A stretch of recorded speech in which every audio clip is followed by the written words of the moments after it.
Hello guys, abakunzi ba ETBC-TV, nizera ko meze neza, nizera ko meze fresh aho muherereye hose. Muri kumwe na IVS New System, umwe amabakunzi banyu atibagira kubaho tuntu dushasha duca kuri channel ya ETBC-TV.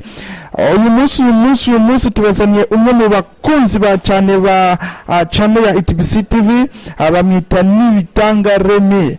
Agiye kutwereka mu majambo make umuji wa Dubai ukuntu uba utunganije, na cyane kuri wewe uba utarabona umuji wa Dubai canke uba urumva ku matwi, nakanya keza ko kwirabira umuji wa Dubai ukuntu utunganije neza cyane.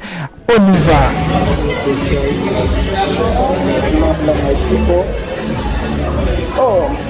Kamyana werkenga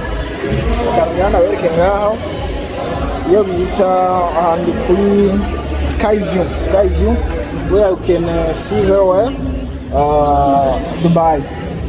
Werkenga imbere yanje,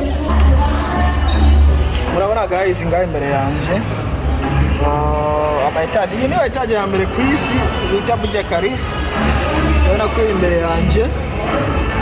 Murabona ama etage ngaha guys. Mugiye kuraba hasi ya Burj Khalifa hari ibintu bimeze nk'amazi, niko ko ngaha Dubai bugaragwa. Aya mazi nawo bikoreye bikoreye ikiyaga kinini kirano bita kuri marina guys. Ni heza cyane rero cyane. Reka ndabereke ngaha hari abantu uriho ukagendera ku migozi urabona nk'aba aho bawarishe ugiye kuraba hariya hasi murabona amabarabara menshi urufatangane, ariko ngaha kugira uje kuyo migozi warishe no ngaha turi kugira washike hari uje kuraba Dubai yose nkuko naho nyina amafaranga urumenga ni amadarahamu 85 amadolari 25. Guys, reko ndabwira Dubai hari tuntu twishi dutangaje. Bwa mbere naberetse inzu ya mbere ndende ku iyo sinabona yerera kandi abandi muri etage ya 54 kuri Skyway. Aha rero guys murabona hasi, iyi niyo etage ndimo hirya ari hasi n'amabarabara.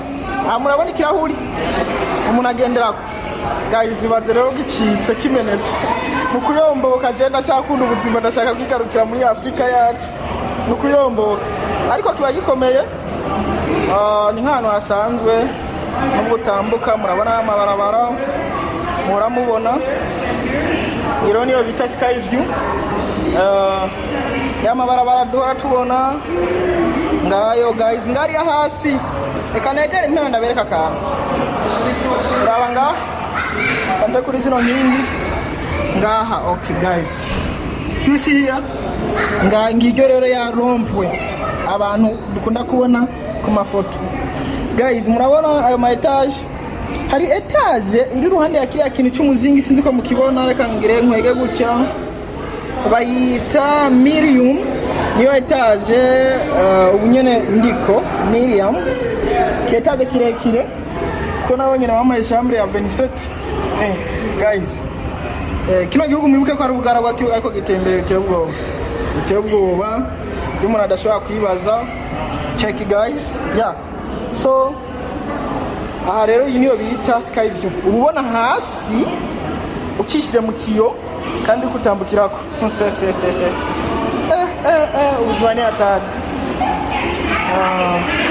kareka ndaza kubera kutuntu twishi umunsi. Nafashe umwanya wo kwenda zunguruka, nahora ntaro nk'umwanya nakunda kuba mfatiriwe cyane, ko nafashe umwanya wo kuzunguruka kugira ndabere kutuntu dutandukanye. Yeah, God bless you guys.